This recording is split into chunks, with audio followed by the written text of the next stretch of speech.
Guys welcome সবাইকে, good morning. তোমরা কেমন আছো? আশা করি ভালোই আছো, ভালো থেকো, সুস্থ থেকো।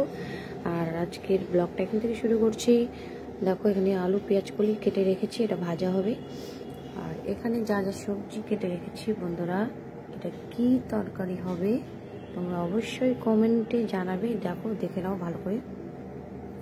আমি তো দেখাবোই পুরোপুরি কমপ্লিট হলে রান্নাটা কি রান্না হবে, এটা দিয়ে সবজিটা দিয়ে তোমরা কমেন্টে জানাও আমাকে, হ্যাঁ।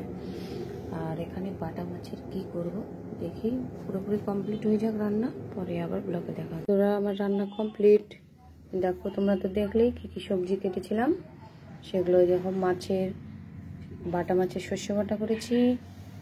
আর এখানে তোমার সজনে ডাঁটা টমেটো দিয়ে ডাল করেছি। আর এখানে তোমার পেঁয়াজ কলি আলু ভাজা। আর যেগুলো সবজি কেটে রেখেছিলাম সেই সবজিটা দিয়ে এই দেখো এটা করেছি। এটা হলো তোমার শুক্তো, 5 রকম সবজি দিয়ে শুক্তো রান্না করেছি। এখানে গন্ধ পাতার বড়া হবে, এটা বড়াটাকে ভেজে নিই তারপরে দেখো। গন্ধ পাতার বড়া কমপ্লিট হয়ে গেছে, এখন খাওয়া দাওয়া করে নেব। তো সবাইকে টাটা।